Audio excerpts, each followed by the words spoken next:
kila mtu unaona kama sasa hapa ni pasafi sababu ya dustbin. Yes. So na mule mtu atarusha takataka wewe unaweza mwambia aje? Mwenye anarusha hapa chini? Yes. Nikirusha hapa chini nikimuona, nafaa nimwambie achukue yake kwa dustbin. To incorporate both NMT, that is non-motorized transport, and landscaping, the value of land will increase and lead to a replication of what's going on in Kilimani and Westlands. So it is waking up.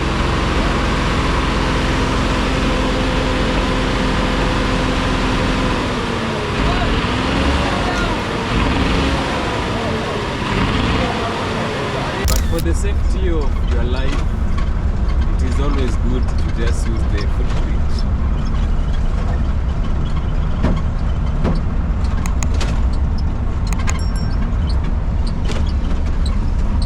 Let us step on these hardicos, Ndimanga. This is Ronald Ngala.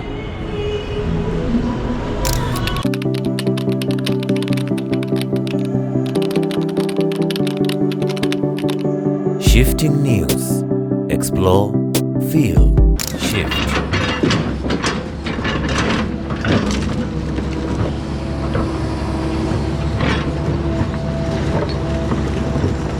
You can see the big stones.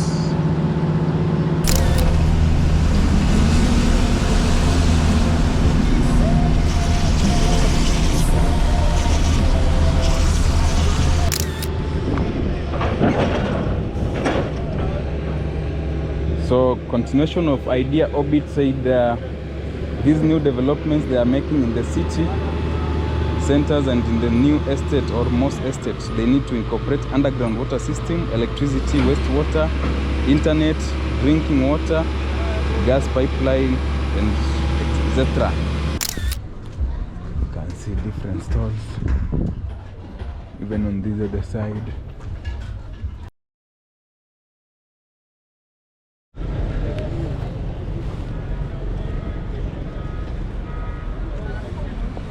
And this is at night here on this Kencom Walkway, and I can see there are some works ongoing here, so they always clean at night.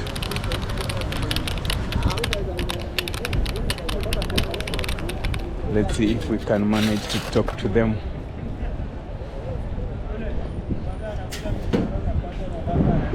Boss ni aje? Kofiti? Huwa kazi tu ni kuclean usiku ama? Okay. Naweza kuuliza 2 more questions. Yes, niulize tukifanya kazi. Okay. Sasa naweza ambiaje wale watu wenye wanakuja kulita anyhow? Kulita sasa tuseme like right now mnaendelea kuclean and then mchana utapata kuna dustbins, but kuna mtu tu anakisha kunywa soda yake ama kama ni maji anakuja na rusha uchafu yake. Yes, kila mtu unaona kama sasa hapa ni pasafi sababu ya dustbin. Yes. So na mule mtu atarusha takataka wewe unaweza mwambia aje? Mwenye anarusha hapa chini? Yes. Nikirusha hapa chini nikimuona, nafaa nimwambie achukue yake kwa dustbin. Okay. Na kuna measures maybe after cleaning, maybe nini ingine inaweza fanyika maybe to curb mtu kurusha takataka? Poa sana. Nafanya ka video kidogo nikiangalia venye mna clean. Video kama ni YouTube. Ni YouTube tu. No, siku ingine ikipatikana ni hivyo. So nilikuwa nasema kuna any other measures maybe yenye county imeweka for mchana tuseme maybe ku prevent watu.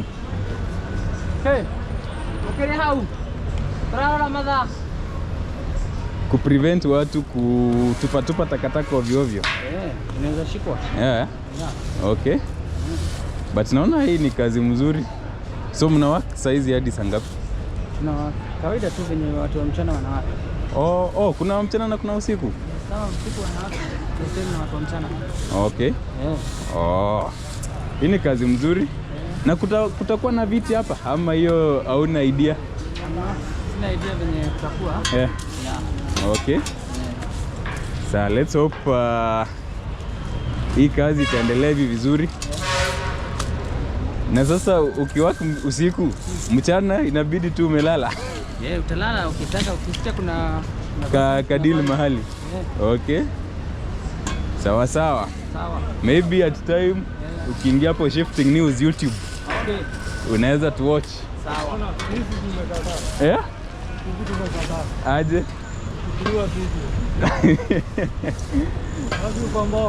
Okay. Sawa. Nipigeni job. Sasa wacha na sisi tuzungue kidogo.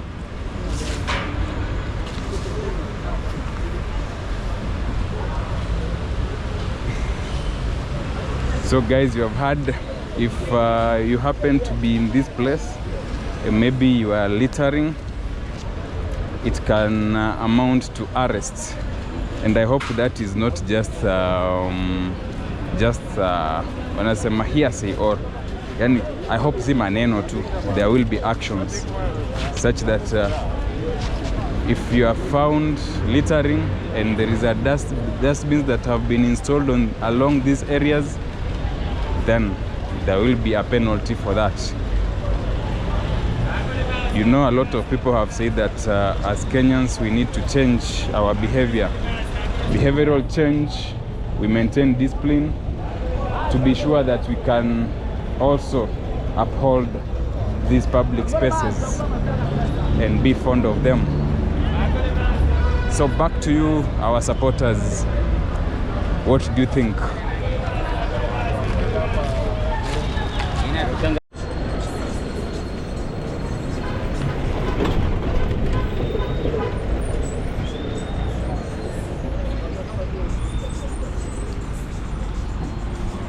Good morning, good afternoon, good evening, depending on where you're watching us from, depending on the time zone you're watching this video, and a very warm welcome to all of you. Thank you for the continued support.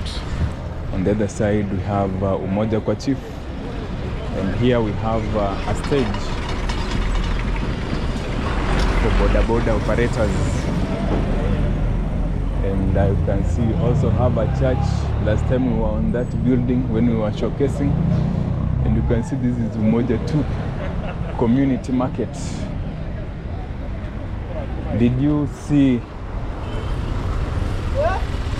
the aerial views when you were on the tall apartment of the Umoja 2 community market? I hope you happened to see that.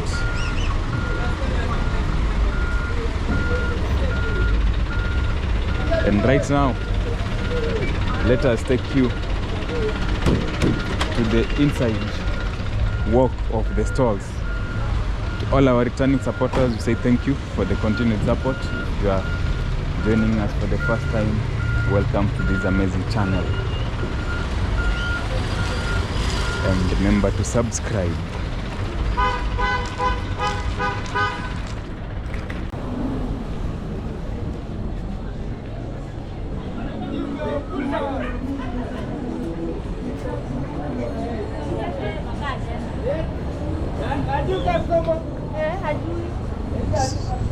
So let's see. People are not opened yet. So this is the stores within this. You can see the stores, the shops on the other side. This is how it is organized in terms of stores, and also it's a good market, hotels, and now waste management here in the market. You can see different stores even on this other side.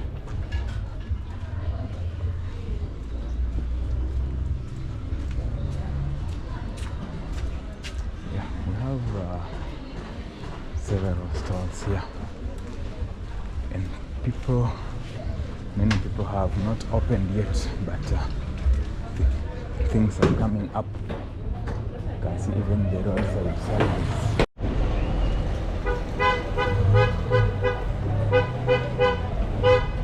It's a clear morning here. People are waking up,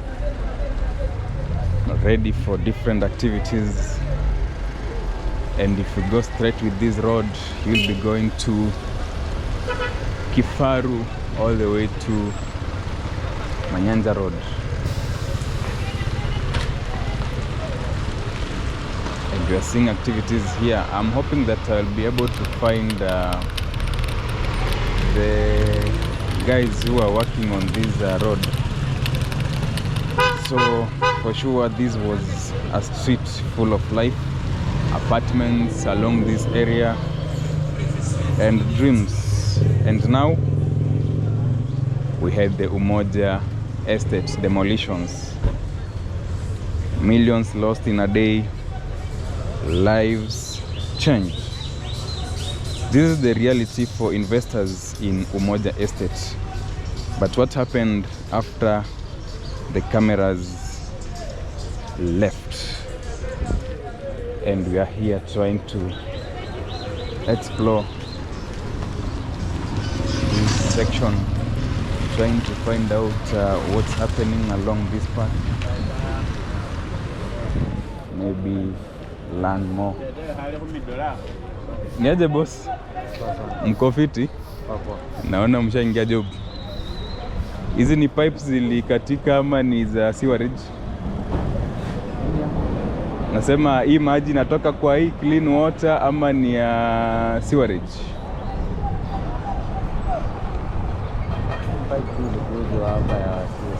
Oh, so ndo mnataka kucorrect? Okay. So hii maji mta drain kwanza ama what's the plan? Ndio tunataka tu kufungua hii yake kumwagiza. Oh, okay. Boss ukoaje? Uko poa? Hata mimi niko salama. Napita tu hapa nikiangalia progress venye iko. Sawa. So apparently, as you can hear from the Nairobi County water officers, there is a pipe that was touched, and it's leading to the water that we see here, and they want to try to fix this area.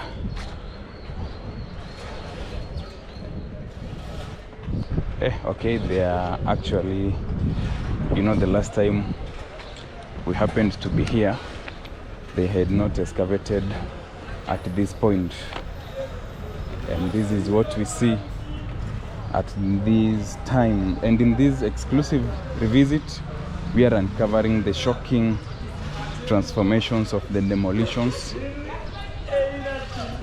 and asking the tough question. And the tough question is, who is truly to blame for Nairobi's construction controversies? The excavations, now water here, and that is why you see the guys there trying to correct. We were hoping to find the excavators in process, but seems we were not lucky. We were timing on a weekday, today being a Friday. But unfortunately, I think they're doing this work quick fast. And yeah, so we are just uncovering a story of loss, change, and unexpected new beginnings. A story coming from demolished buildings to new excavations for the upcoming highway along this stretch. And so far from what you have read, this is part of this one is part of the 902 million Kenya shillings project within the Umoja Estate, linking different roads, and this road will be coming from Mutindwa all that side to Kifaru when you go this side. And I think 20 apartments around this place, when you read from the papers, they were given a notice. They had occupied this road. Is supposed to be 18 meters wide, but they had already occupied almost 9 meters, only leaving the 9 meters. So we are supposed to have a stretch of from both sides 2 meters for pedestrian walkway, then we have 7 meters for one lane, so we are having 2 lanes and 2 meters for the pedestrian stretch. And you see we still have some businesses which are just on the sides, so they are hoping that all these constructions will come to completion to assist in the movement of people, movement of goods, movement of services. And we can all agree that these projects are beginning when we had the injection of 175 billion Kenya shillings from the fuel levy securitization, whatever that means. I hope for the economists in the house, you can also explain to us what fuel levy securitization means. But maybe in simple terms, we have the tax on fuel at 25 Kenya shillings. And now what the government has done is they have taken 7 shillings from the 25 shillings. Then it's sort of a trade-off, where investors buy and they will be paid in 7 years. And that is where we have the injection of 175 billion Kenya shillings.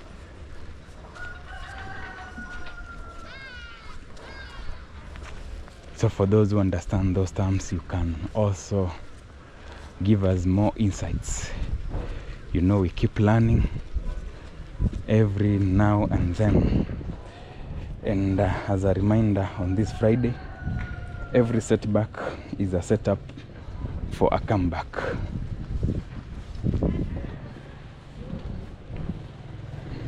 Every setback is a setup for a comeback. And this is the road, and it is under KURA, that is Kenya Urban Roads Authority, and it's upgrading the motorway.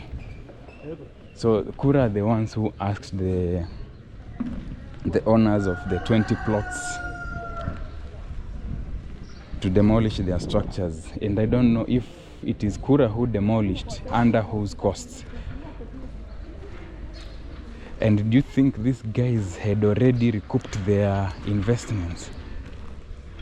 And even some were saying that the owners, they're not to blame. We had brokers who sold them these plots, so they were not aware, and I don't know. That's why we are asking those questions. Like, who is to blame for these occurrences? And as we have said, the project scope involves upgrading into bitumen standards and a 7-meter wide 2-lane carriageway, as we have explained earlier, and an inclusion of a 2-meter footpaths on both sides of this road, this side and the other side. And they have really excavated. We shall also have bus bays, hopefully. They also offer drainage facilities, and hope they'll include road markings and street lighting. And that brings us, we recognize you, our followers and our supporters. And in one of our videos we had Ruben TV Thank you for the continued support. Ruben TV from who is a Kenyan but right now in Finland. In one of the videos said maybe bro, can you arrange an interview with some of these engineers and possibly Kura or Kenha leaders, and just ask them questions that we shall give you. Some of these projects and design is just old model. Some of us in the West are wondering if our road designers are up to date or know what is happening around the world. Well, that's a big question that for sure that only needs we get the engineers who can give us the answers. But one key element that comes out in most of the comments is the safety of pedestrians, which I believe is one key element in most of these constructions. We also had Jose Miguel, who said the construction of the roads needs to be budgeted for. It's a separate assignment when it comes to demolition, because demolition is a court order which has to take effect immediately. That road in Umoja is a county project. Wow, interesting tech, and we keep learning. Jose, thank you for the continued support. Then we also had Mwangi Mukuha, who said kunaka Gaza Strip. Not sure on this. So what's going on? Affordable housing upcoming, ama ni land grabbed being returned? Not very sure on this, and hopefully one day we might find answers to such questions.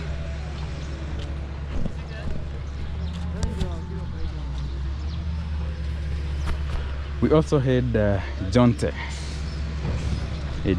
who said Nairobi is correcting its mistakes slowly, but we'll get there. Hata South Africa bado wako na rough patches zao despite years of developing. Oh, and I found them here.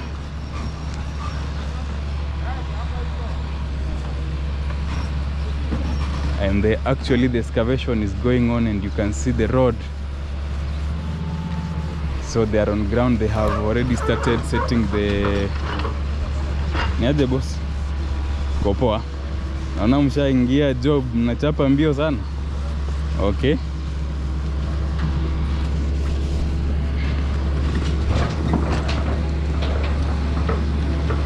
Then we also had Tuya Dennis, aka Idea Orbit, who said, hey guys, new developments are good for the county, but my biggest challenge is the city planners don't have long-term vision. They plan just for a season, not like 50 to 100 years. This is causing a lot of public resource wastage.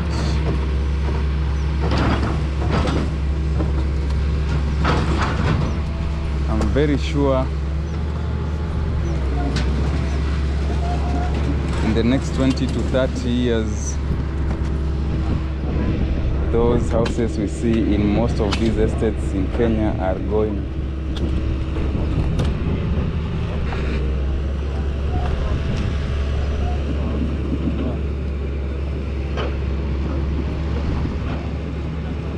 Niaje?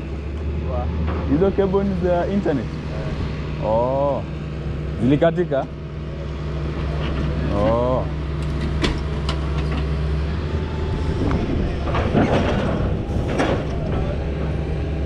So continuation of Idea Orbit said these new developments they are making in the city centers and in the new estate or most estates, they need to incorporate underground water system, electricity, wastewater, internet, drinking water, gas pipeline, and etc.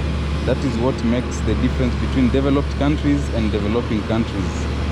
In developing countries, we take shortcuts, but the budget is 39, in the ratio of 39 to 46.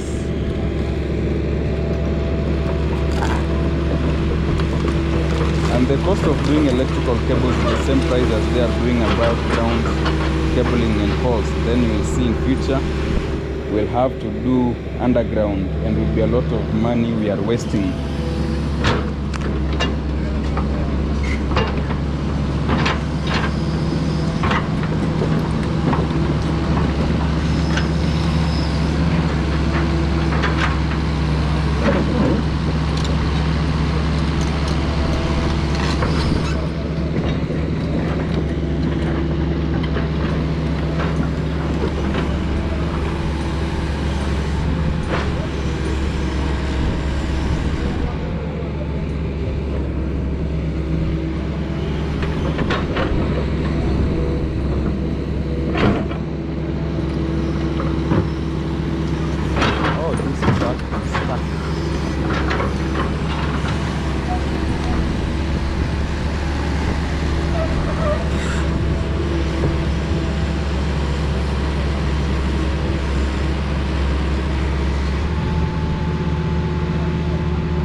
Creating a road for the trucks to pass.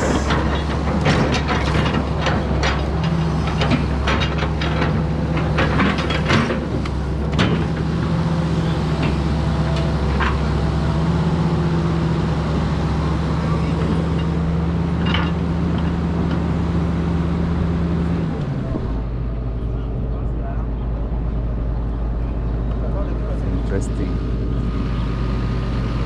Ni aje? Anaona chapa Jogoo.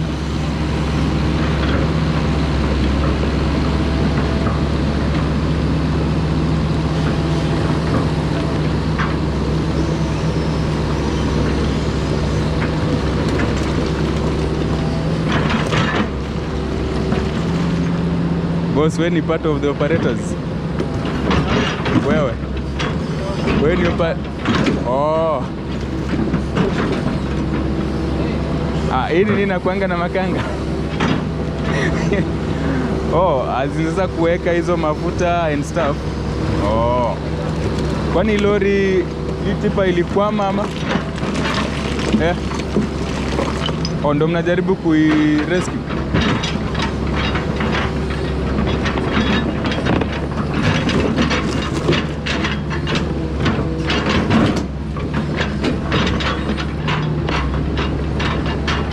Na hii project inafaa kuisha lini? Hauna idea?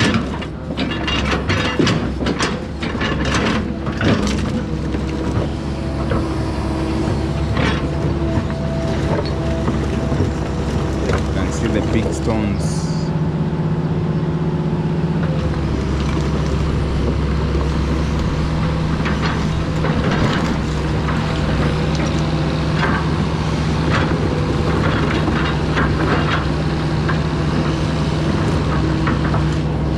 And as we continue this coverage for our new visitors, join this amazing family, subscribe, hit the notification bell to receive all notifications once we upload a new video.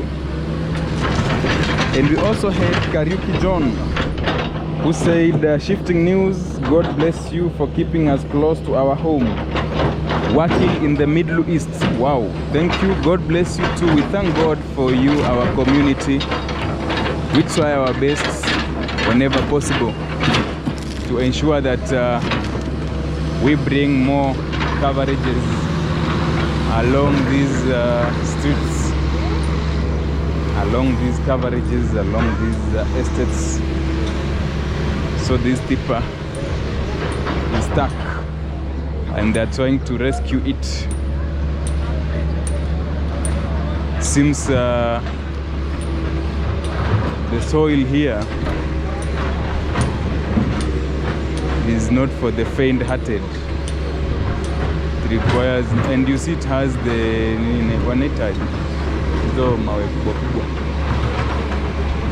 what do they call the Nimesahau jina yake.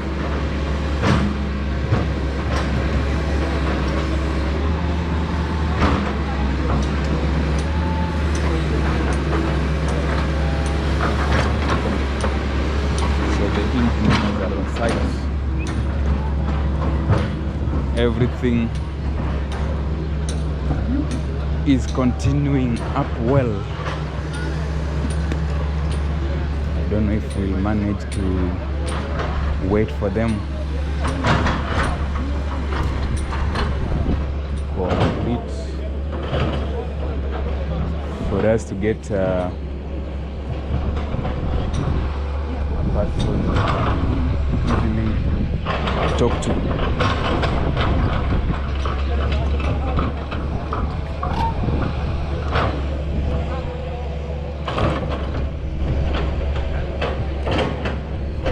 Let's see from this other side.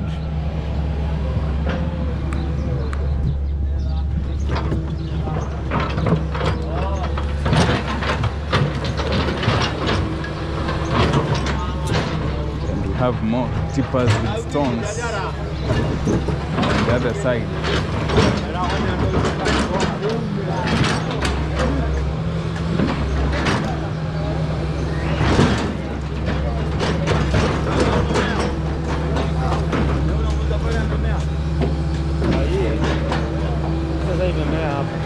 Niaje boss? Fiti. Kwa salama? Niko poa. Okay. Wewe ndio uko in charge? In charge ya the project. In charge ya project kuna mtu, mimi tu ni supervisor. Okay. Nilikuwa najaribu kuchukua update venye inaendelea.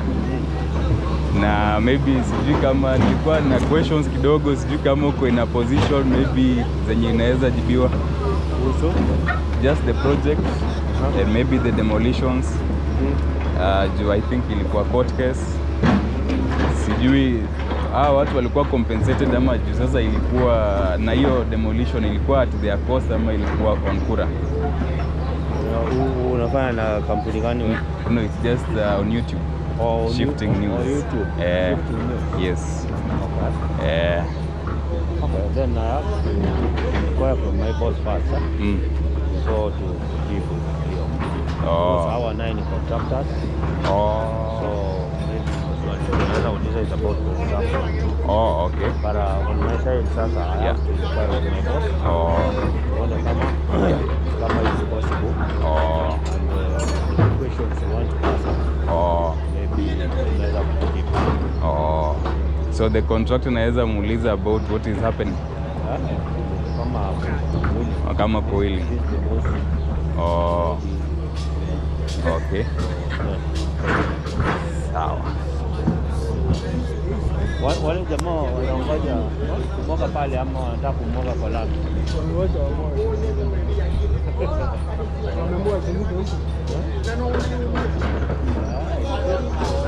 Sasa hii ikipiga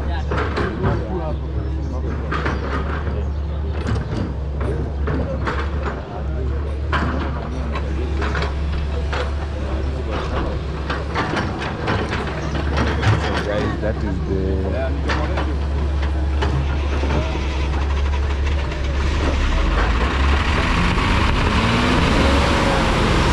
so it is waking up.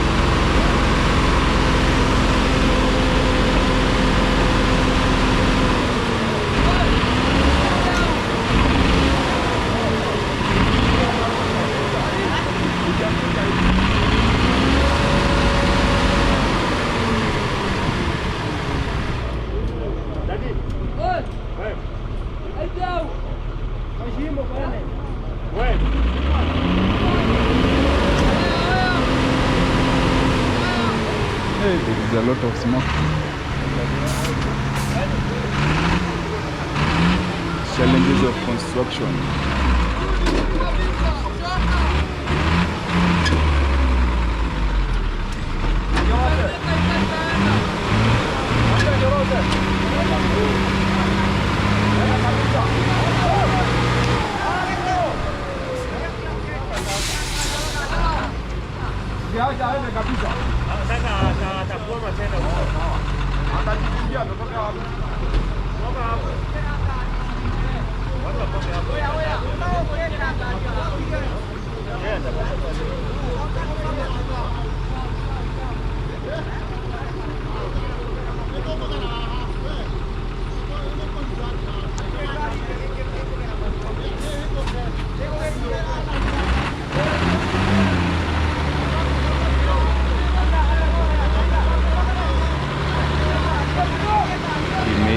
Again, challenges of construction. Oh, and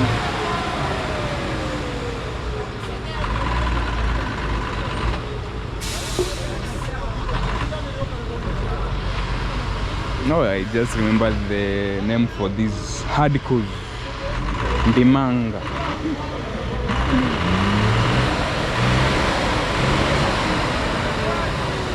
It will stuck. It will get stuck. There is sort of a porthole behind there.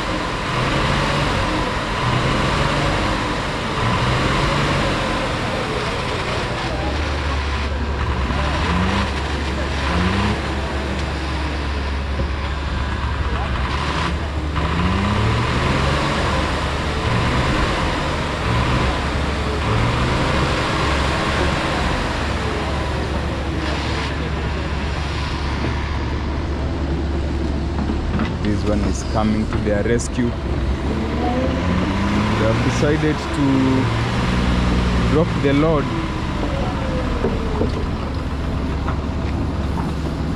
So which kind of soil do we have here in Umoja? This is a tricky situation. The caterpillar is pressing the hardcore to create a passage route.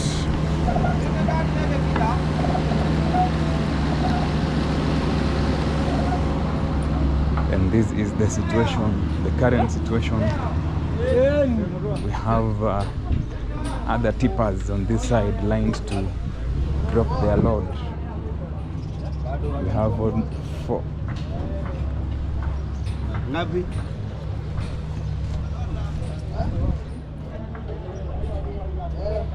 So you see, they can't also continue with the dropping of the load because there is a porthole on the other side. If they continue, it can be it can be chaos. It can be chaos. So we walk and see how the hardcores are being dropped on this other side.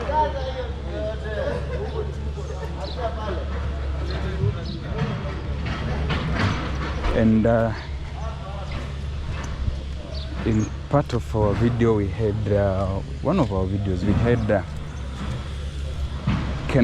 Caleb, who said if this is a Kura project, I hope they take advantage of the corridor to incorporate both NMT, that is non-motorized transport, and landscaping. The value of land will increase and lead to a replication of what's going on in Kilimani and Westlands in time.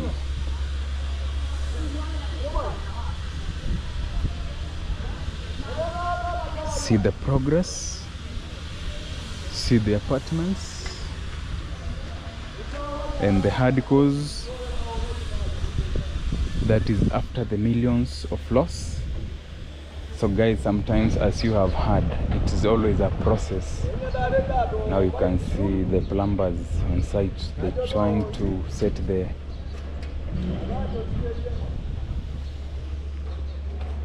so sometimes there are some permissions. Just getting answers sometimes is critical. That's why, anyway, we will always try our best. We never give up. Since you're not giving up on us, and on our side, we also not giving up. Then we also had Peter Okop, who said brilliant coverage and voiceover. Kazi Safi Buddha. Watching the videos was a moment of nostalgia having been born and raised in Umoja. Let us step on these hadikos, ndimanga. So this is how now they are laying the foundation of the road to make it stronger. Kwa hivyo, this is why most of these roads are very expensive, because they have to excavate, do this before we have the final product. But let's hope they bring it to good or better standards.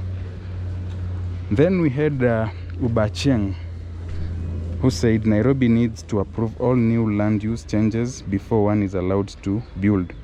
You would think that people building multi-story and high-rise buildings can afford to leave space for sidewalks and trees. There should not be any building where no room can be left for some trees. Well, I can't walk and check the comment on these ndimangas, on these hadikos. And this is the Seventh-day Adventist Church. We also have Kevin McIntosh, who said, love watching you go through Eastlands. It makes me miss Donholm and my groundnuts. That's it. That's so interesting. Groundnuts, eh? Then we also had Maranatha Africa. Hey, just see these hadikos. So Maranatha Africa said these are just to deflect heat from the politicians.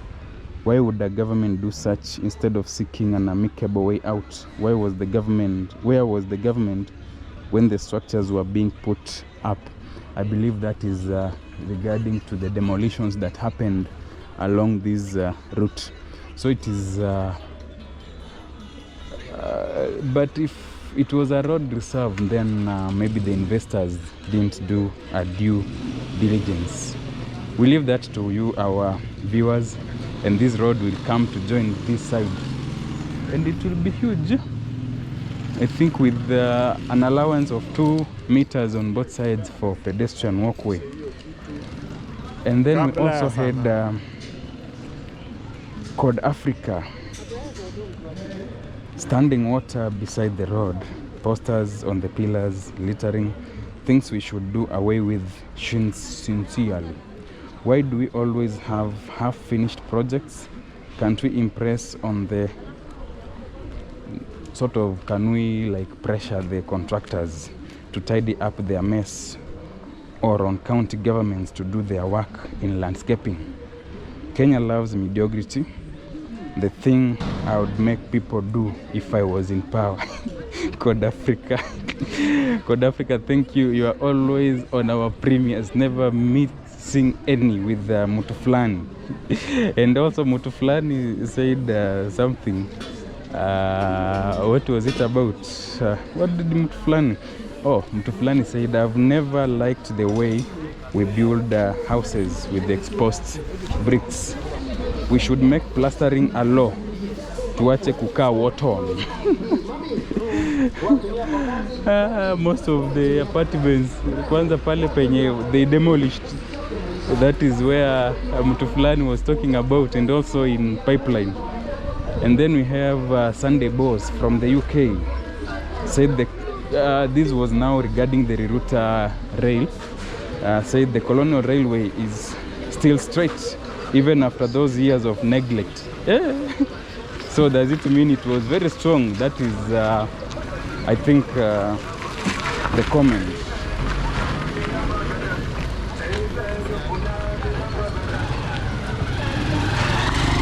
Then we heard John Bundi, who said, I can tell people don't run going to buy a land without checking it out from land authorities. People will be scammed.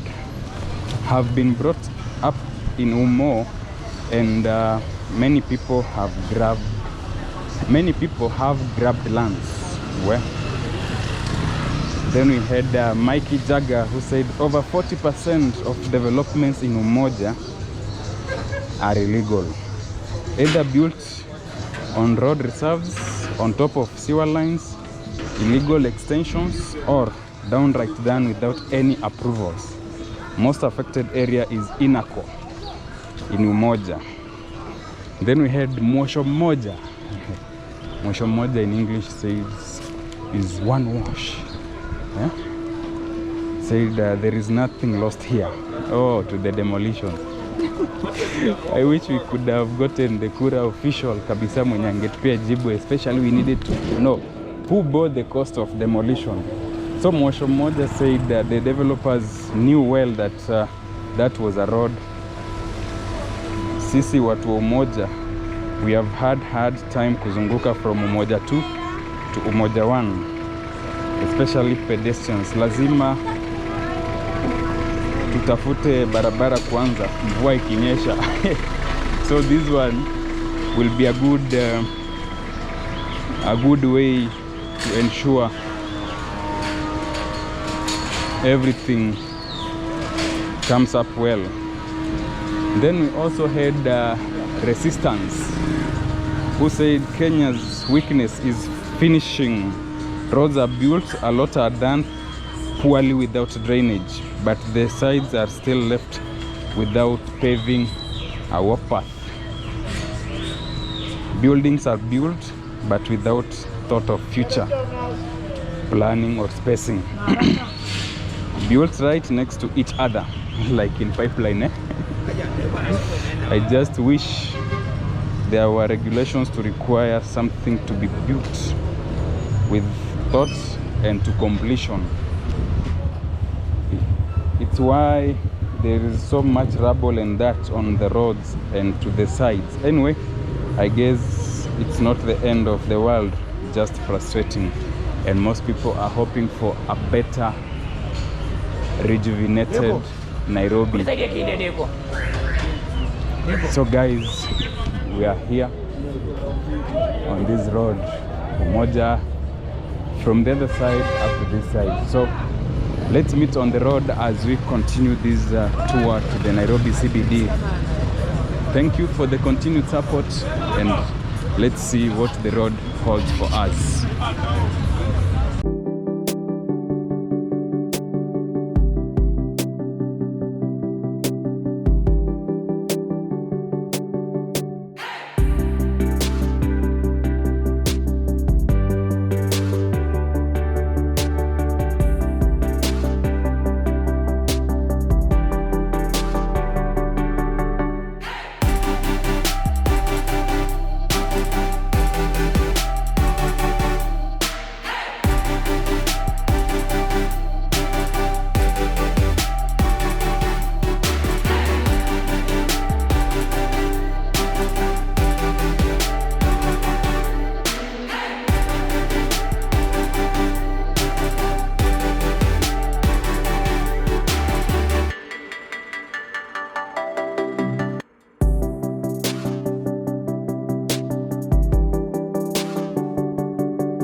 Guys, now we are from Umoja. The time right now is around 10 a.m. Remember, Umoja is a very huge estate, and we are on this outer ring road, one of the most dangerous. Wanasema imeua watu wengi sana. The rest hiyo ni uongo ama ni ukweli? Hii outer ring wanasema ni the most dangerous.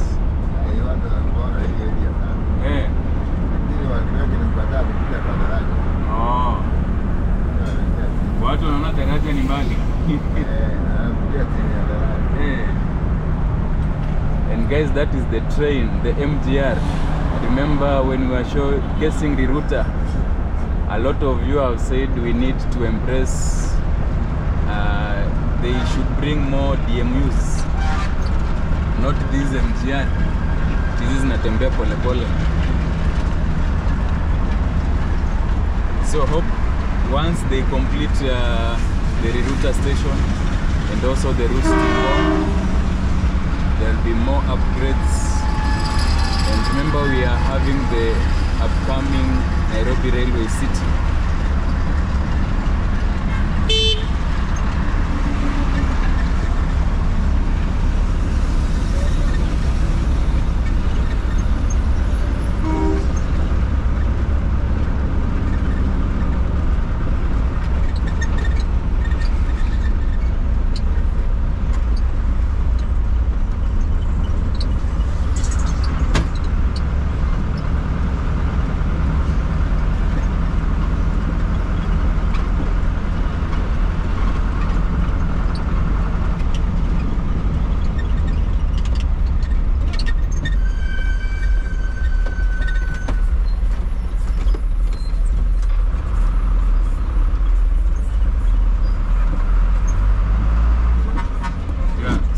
Wanaogopa wakiona kitu kama hii hawatakangi.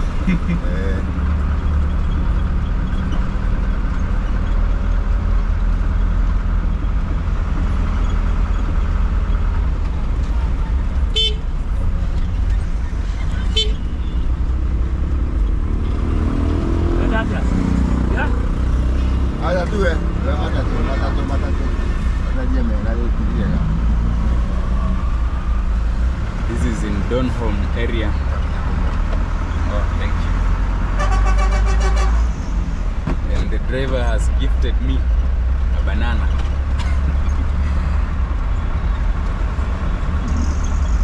You see, I'm on board Utimo Sacco. It's one of the best in Umoja.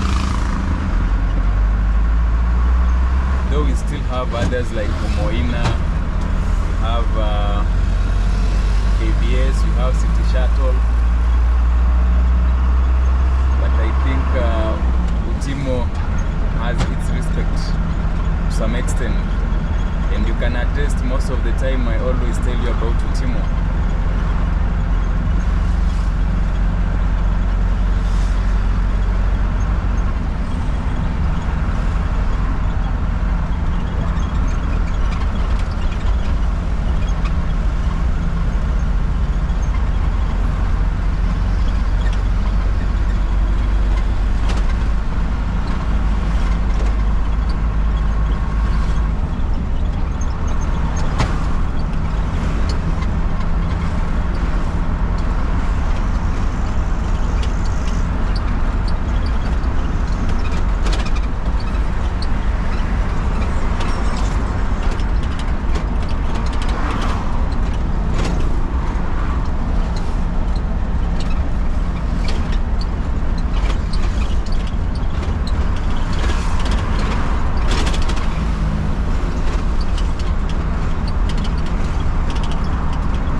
Sometimes shida inakuwa kusema ukisha rekodi hivi ukitoa sauti watu wanatakanga ni kama wasikie engine ikinguruma. Sasa kuna tu mtu anapenda kama ni safari asikie hiyo engine ikinguruma. Inampendeza.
regarding the pedestrian walkway on our right. So unfortunately we are on this left. Maybe we could have seen the state of the pedestrian walkway. And also there was a drainage where we are headed that was being constructed, but they completed.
Usipokuwa keen, italeta mashida mingi. Walikuwa waupa. Nakuja tu kiongea na simu. Sijui kama alisahau ama gari ilikuwa imesimama. Kuja tu. Yaani amesahau na drive. Kuja tu gari imesimama. Mtu anajipata sasa kwa mistake zingine zenye angeavoid.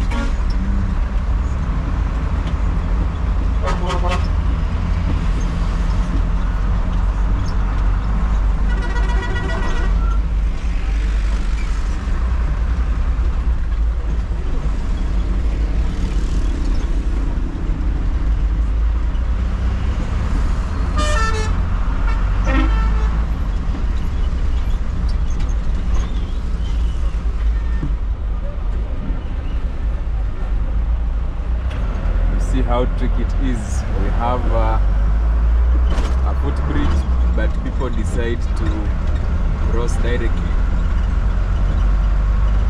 And if you ask them, they will say the footbridge in Bali. And I think most of you said about the design of these footbridges, especially when we were along Ngong Road. They also need hizo Ngong Road zilikuwa zina spiral sana. But for the safety of your life, it is always good to just use the footbridge.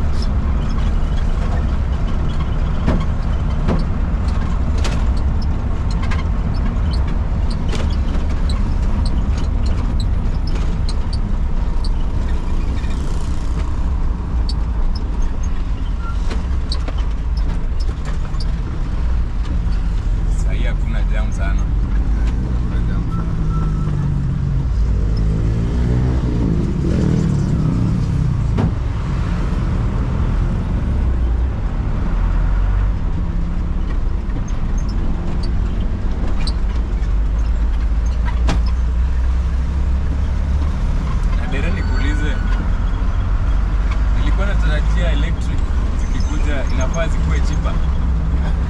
Nilikuwa nafikiria electric inafaa ikuwe cheaper.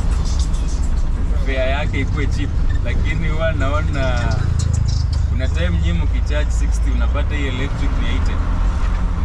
Hiyo gari inapangwa na kilometers. Inapangwa kwenye mtu anafikiria kama kwenye wanafikiria. Hata ukose kubeba mtu. Uende town na urudi. Hiyo pesa utalipa kwa kampuni.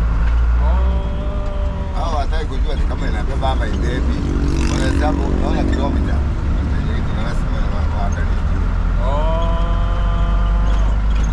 Kwa hivyo most of these electric zimedanwa kwa nini loan? Ameanza juzi. Ndio na kilomita. Na moja ni 65. Ndio maana prices zao lazima tuwe tofauti. Hata kwenda Umoja na kurudi town hiyo ni kilomita 24. Kama kwenda ni 12. Kurudi 12. Kwa sababu moja kilomita 24.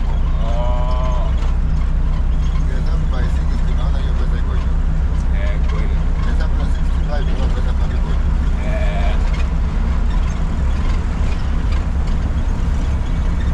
Unajua sikuwa naelewa mbona. Hiyo na hesabu yake iko juu.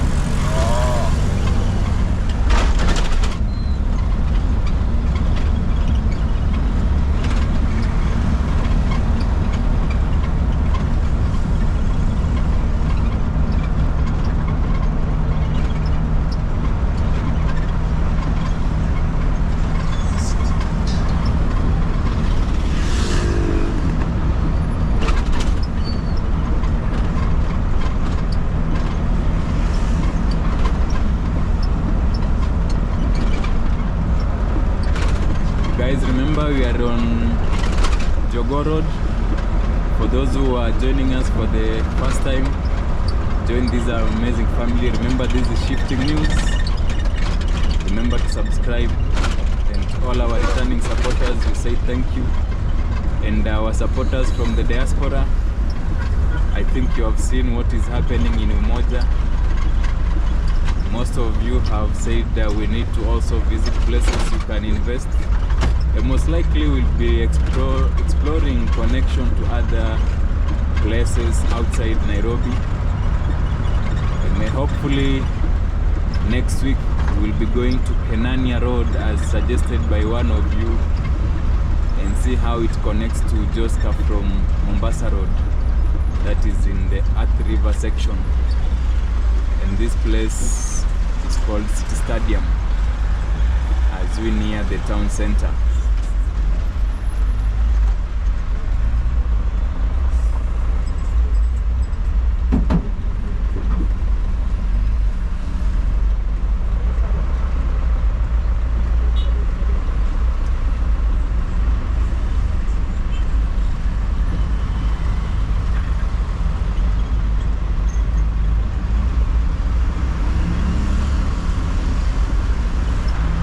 So far we have covered almost 16 minutes from the time we left the Umoja 1 market area. And there are days you can even take more than an hour to cover this stretch. So it depends on the time you are on the road. Especially when during peak hours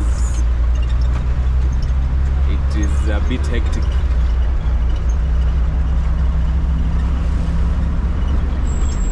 And also this Landhies Road is always packed. So I don't know if today, let's see at this moment if we will ride smoothly.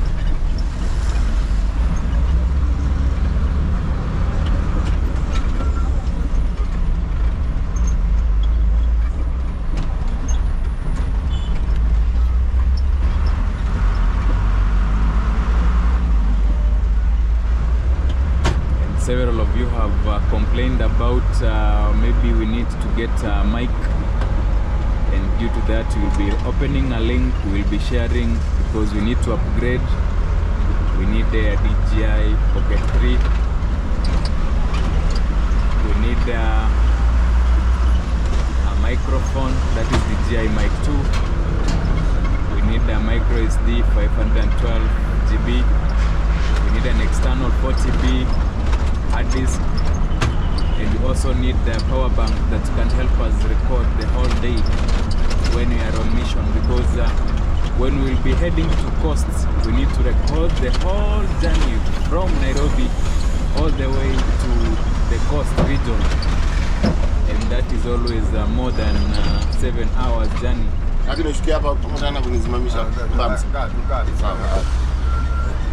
So being a more than 8 hours journey. We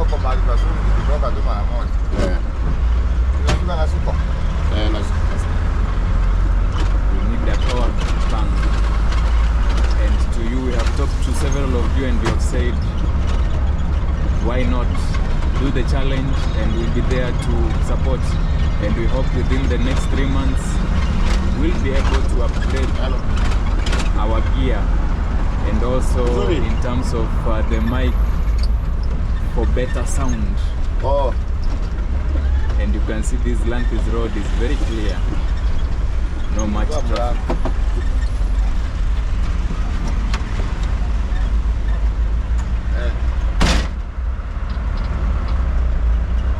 And this is the Nasiko area. Landhies Road, ahead is country bus. So remember, this is Shifting News. We are from Umoja. We are headed to Nairobi CBD. Just enjoying the drive and the views on these roads, the roads that have a story.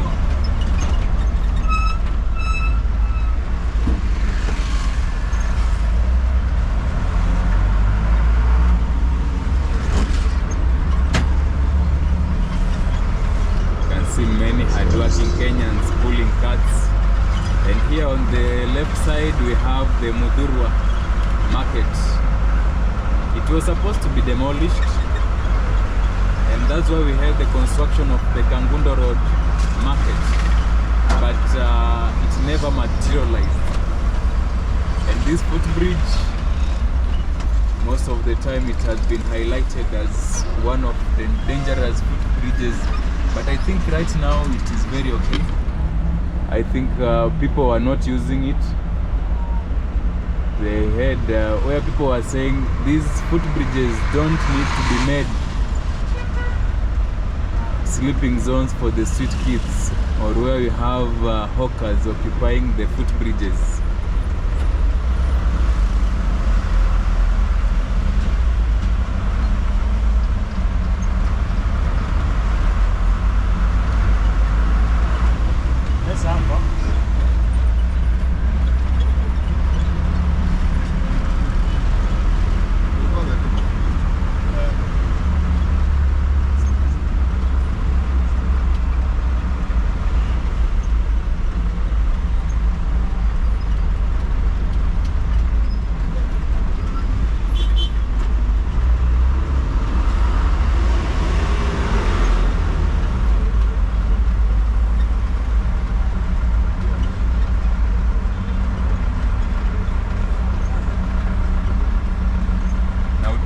Naona ni rare sana kubeba excess.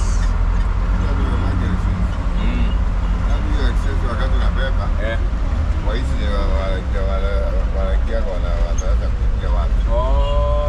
Sasa hiyo ni kupatia na waizi wakipoke. Sasa naona sasa ukitaka kubeba excess, huyo mtu ataingia gari yako. By the way. Hapo hata pata nafasi ya kuingia watu. I think that's why watu wengi wana prefer Utimo sana. Naona hata hizo stima. Wanasemanga ukate ba insurance usimamizi, unaona iko na proof. Sasa sisi tulikataa. Okay. Na tena fare huwa mna regulate, haipitangi 80. Hiyo ni maximum. Sasa hizo irudi chini sana. Lakini sasa hizo kana zaidi hapo. Hata iwe ni gari mpya, iwe ni mpya.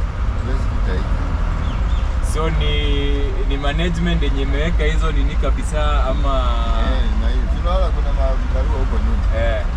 Si kuna mapicha huko barua huko nyuma. Na ndio tumechapishwa kwa kila gari. Maximum ni hiyo kulipishwa zaidi. Unapiga ofisi. Of which ni better kukiwa na hiyo nini alafu unajua with uwezo wa batajua na makani. Sababu ukipiga hiyo simu unaambiwa batajua makani. Sasa huyo anasimamishwa kazi. Na hiyo unapata kulingana. Sasa hiyo ukienda mpangani hapo anabeba laki. Okay. Size ni off peak. Kika saa 5 ni 50. Sasa vipi utaenda hadi masaa 9 saa 10 hapo. Yaza Citizen. Ndio hiyo pande 8. Inapandanga pole pole. Hata ije kai sana. Rudi tena normal kitu.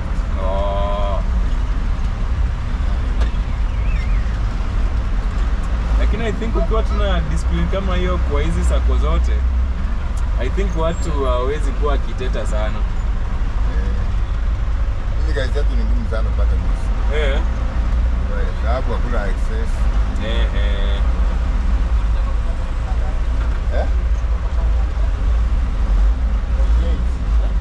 48,000.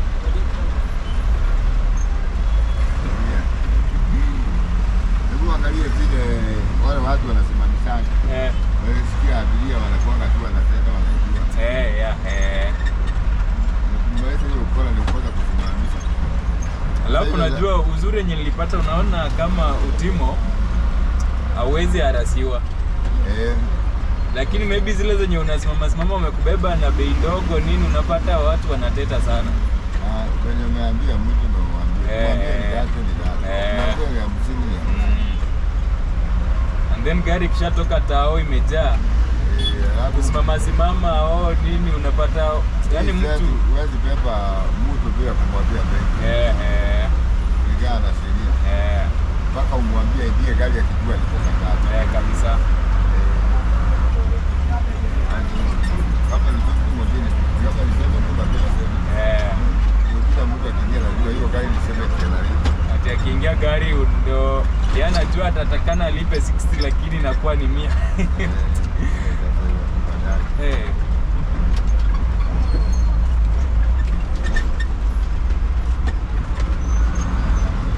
Hiyo na ambiango na sako.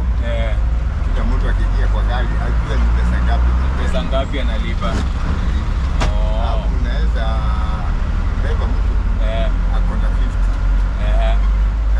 Na unalipisha ile na umwambie ama 70. Kweli. Mwanze tena kuzozana nini?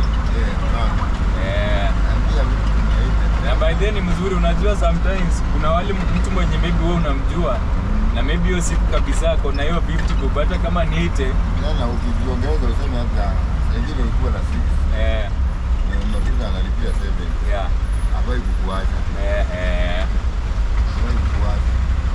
Especially kama ni mtu mwenye umezoea kubeba kila siku. Hata kama umjui lazima kweli kabisa. Wewe si unajua si watu wote ni mmoja.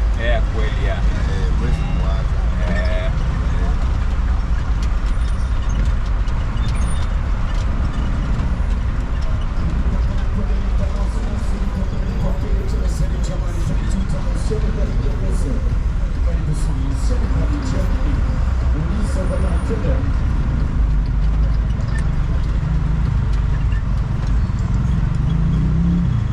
Uko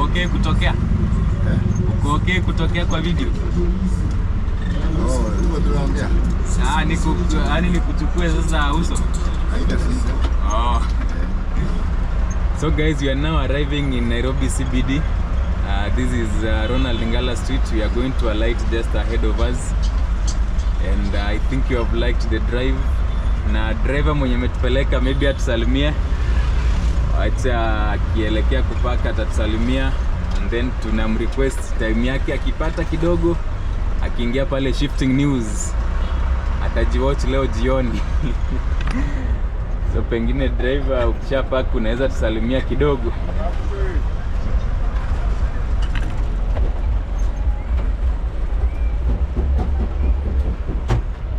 Mimi naitwa Alfayo na channel inaitwa Shifting News. Oh, Shifting News. Yes. Na nimeshukuru sana, umetuzawadi ndizi na tena umetupeleka vizuri sana. So pengine unaweza salimia watu na pengine kama una ujumbe wowote unaweza tuambia. Kusema tu kuwasalimia tu na kusema kila mtu abarikiwe. Asante. Sawa, shukran. Wewe uko na siku poa. Tumeshukuru sana. Sawa, hata nyinyi kwa vizuri. Mungu atubariki. Thank you. Sawa. Yeah.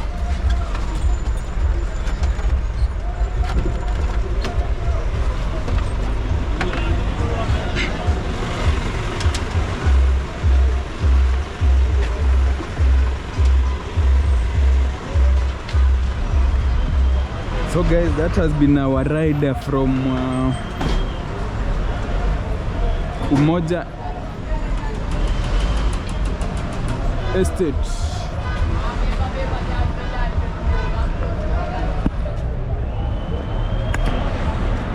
I'm trying to put up my jacket, and for sure it has been an amazing ride. And you have heard the talk from the driver, who has been a very good one. We have enjoyed the ride, and I like the vibe because it is rare to find the drivers who are willing to share their stories. And also I paid, yes, for the fare, but also have been awarded a banana. Here it is. Good driver, God bless the driver. As we walk in these Nairobi streets, let's cross on this other side. Remember, this is Ronald Ngala Street. For those who don't understand this street, this is Ronald Ngala. We are always here walking these streets, enjoying the vibe that we always get from the streets. That's a driver there has been stopped, maybe due to a violation. And our intention is to get to where? I don't know if we will manage to cover the whole of as we move to other place. And this is Mboya Street. Right now within this Nairobi city. Let's cross. When you are crossing, you have to be aware of the motorbikes. Hey, sometimes they can get you unawares. So when you're walking on these streets, worry about these motorbikes. Always be careful, watch out, because you can find yourself in the weird way. So for those who are joining us, we are in this Nairobi city. We are from Umoja. We have shown you the progress after the millions of demolitions. We now have the excavation and more other activities happening in Umoja. We have come from the Umoja section through Jogoo Road, and right now we are within Nairobi CBD. This is the Ambassador Hotel, Kenya National Archives. As we walk along this place, we want to get a vehicle to board. Hopefully we are supposed to move to Valley Road. Hopefully we will get Mazi, ni aje hapa naweza kaa? Sawa. Sio unachukua nini? Hii ya kuchukua nini? Nataka kurekodi njia. Nataka kaa pale mbele.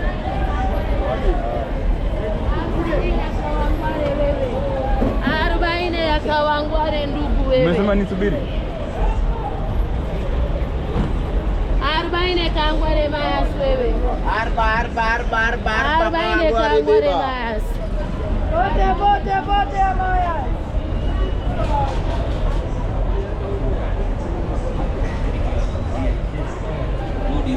Unfortunately, in front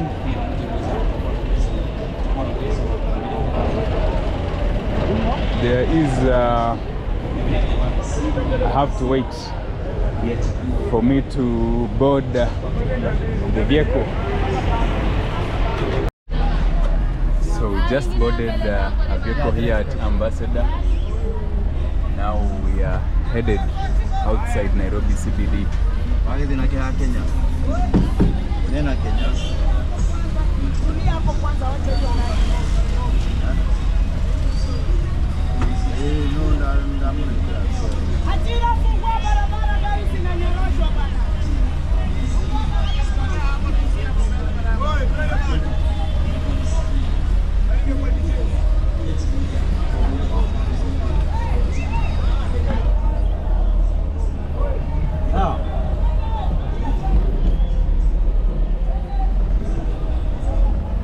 Nimeambiwa kwanza nizitoe.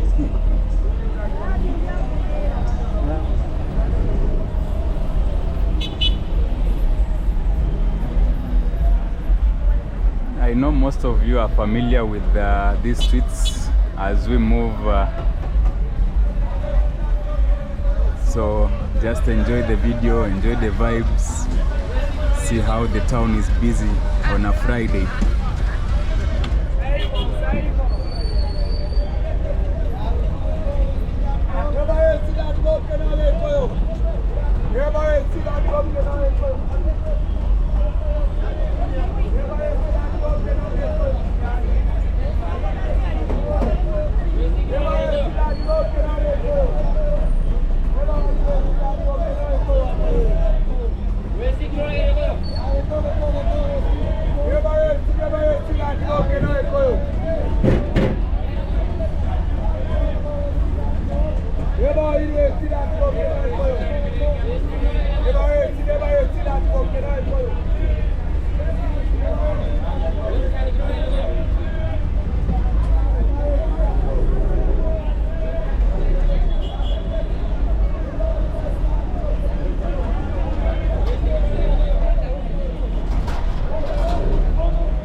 That is the National Archives.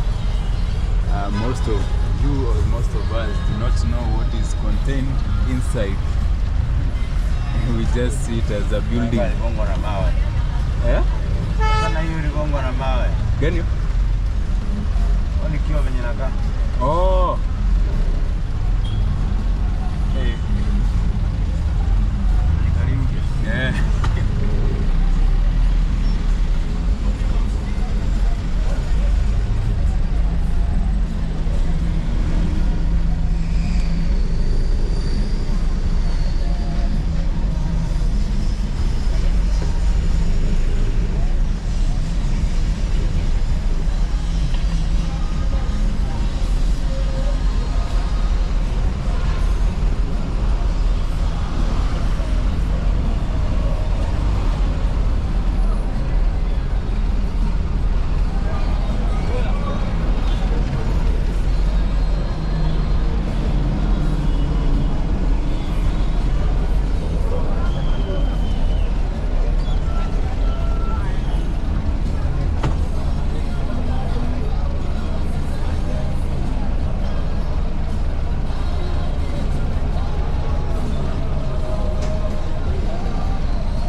and you can attest to the dynamics of time.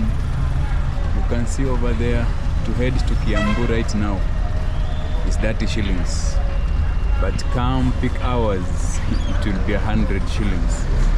That is how dynamic or price changes happen within this Nairobi city. And we are on this Mboya Street. Hope you keep along the drive as you try to maneuver through the traffic. It seems like now leaving the town center is a bit hectic.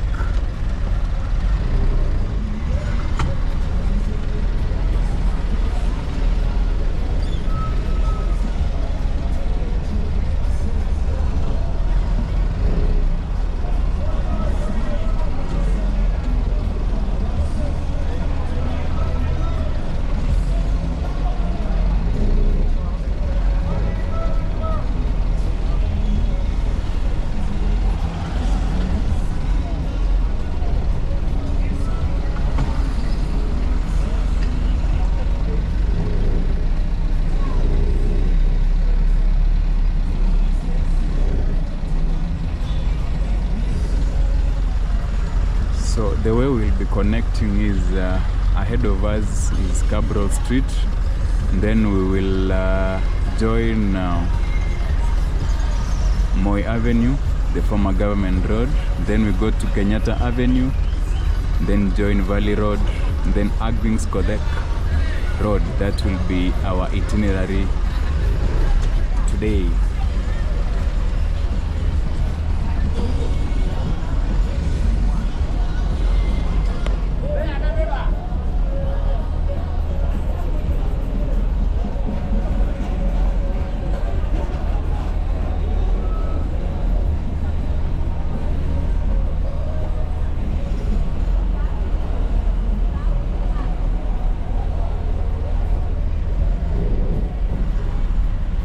If you are joining us for the first time, remember this is Shifting News. Join this amazing family, subscribe, hit the notification bell to receive all notifications once we upload a new video. And we always make sure we showcase around the connections within Nairobi city, whatever is happening, the travel, the lifestyle, and even some of you also suggested that we need to actually tell our own experiences, especially when we are in these vehicles or when we are exploring a place like eating. So that's why we need to upgrade our gear, and we'll be bringing more and more coverages.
So guys, thank you watching this up to this far. It has been a wonderful ride.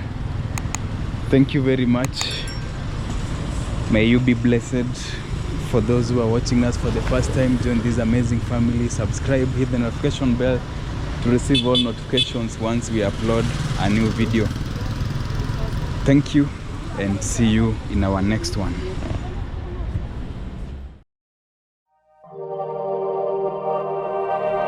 Shifting News. Explore, feel,